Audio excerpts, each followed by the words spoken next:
नमस्कार, आप देख रहे हैं फ्रीडम न्यूज। प्रयागराज में कोरोना के बाद डेंगू ने दस्तक दे दी है। जिला स्वास्थ्य प्रशासन की तरफ से अब तक जिले में डेंगू के 10 मरीजों की पुष्टि भी हो गई है। इसके बाद जिला प्रशासन ने जगह जगह एंटी लार्वा का छिड़काव करने का अभियान भी शुरू कर दिया है। जिला स्वास्थ्य प्रशासन का कहना है कि बरसात के बाद चिकनगुनिया और डेंगू के मामले सामने आते हैं, लेकिन इस बार डेंगू जिस आक्रामक रूप से सामने आ रहा है, इससे लोगों की मुश्किलें और भी बढ़ सकती हैं। इसके लिए कुछ शहरवासियों को अपने घरों में रोज जमा होने वाले पानी को बदलना होगा ताकि डेंगू के लार्वा इसमें पनपने ना पाए। साथ ही डेंगू को रोकने के लिए आवश्यक कदम भी उठाने होंगे। डेंगू एक वायरल डिजीज़ है जो कि इसका कैरियर एडीज़ मॉस्किटो होता है और एडीज़ मॉस्किटो को टाइगर मॉस्किटो भी कहा जाता है। अगर हमारे पास हम देखेंगे तो एडीज़ मॉस्किटो को उसके शक्ल सूरत के आधार पे भी पहचान सकते हैं, क्योंकि उसका शरीर जो है जैसे चीते का शरीर स्ट्रिप्ड होता है, उसी तरीके से एडीज़ मॉस्किटो का भी शरीर स्ट्रिप्ड होता है। ये मॉस्किटो आमतौर पे रुके हुए जल में प्रजनन करता है। तो इस समय चूँकि बरसात का माहौल है और बाढ़ वगैरह भी आई हुई है, तो एडीज़ मॉस्किटो के पनपने का एक आइडियल समय है और सीज़न भी एडीज़ डेंगू का आने वाला है। एक आध महीने बाद डेंगू के केसेस जो है काफ़ी होने लगेंगे। तो बहुत ज़रूरी है कि डेंगू के लक्षणों को हम जानें और डेंगू से किस प्रकार से बचना है इसको जानें। तो डेंगू के लक्षणों में प्रमुखता जो है बुखार, बहुत तेज़ बुखार आता है। हड्डी तोड़ भी इसको कहते हैं, क्योंकि पूरे शरीर में बहुत तीव्र दर्द होता है, बहुत ज़्यादा कमज़ोरी आ जाती है।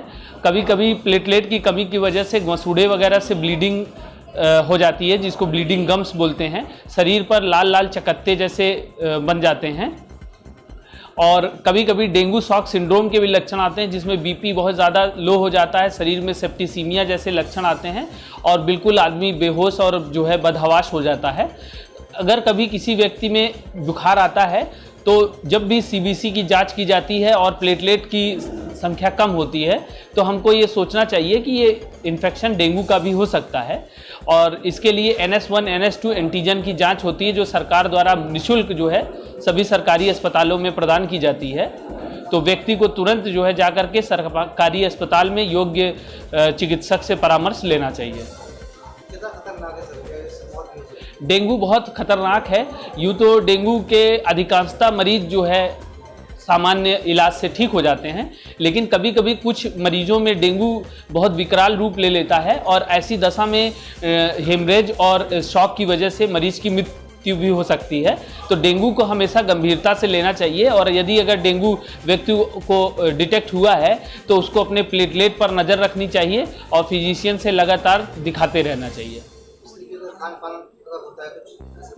खान पान में जो है ये अमूमन जो है कहा जाता है कि कीवी का फल खाना चाहिए और बकरी का दूध पीना चाहिए, पपीते का सेवन करना चाहिए, लेकिन वास्तविकता ये है कि हम किसी भी सिट्रस फ्रूट का सेवन अगर करते हैं, चाहे वो नींबू ही हो, तो वो कीवी के बराबर जो है उपयोगी होता है। इसलिए बहुत ज़्यादा व्यर्थ पैसा कीवी और जैसे मैंगो फलों पर खर्च करने से अच्छा ये रहेगा फल खाना चाहिए और बकरी का दूध पीना चाहिए, पपीते का सेवन करना चाहिए। लेकिन वास्तविकता ये है कि हम किसी भी सिट्रस फ्रूट का सेवन अगर करते हैं, चाहे वो नींबू ही हो, तो वो कीवी के बराबर जो है उपयोगी होता है। इसलिए बहुत ज़्यादा व्यर्थ पैसा कीवी और जैसे मैंगो फलों पर खर्च करने से अच्छा ये रहेगा कि पौष्टिक और सीजनल फल जो है प्रचुर मात्रा में खाए जाएं और साथ ही साथ हरी सब्जियों वगैरह का सेवन किया जाए।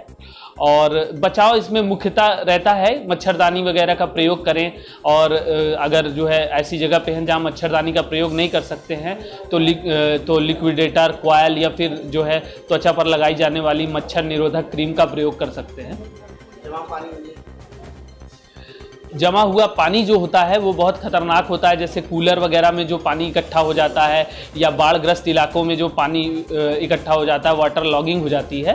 तो अमूमन जो है अगर कोशिश यही करनी चाहिए कि वाटर लॉगिंग ना हो, और अगर वाटर लॉगिंग नहीं रोकी जा सकती है तो कुछ ऐसे पदार्थ, कुछ ऐसी चीज़ें होती हैं, जैसे कुछ मछलियाँ होती हैं, गम्बूजिया ऑफिसिनालिस नाम की एक मछली होती है, अगर हम इसको जल स्रोत में पाल लें तो ये मच्छर एडीज मच्छर के लार्वा को खा जाती है और उन्हें पनपने नहीं देती है।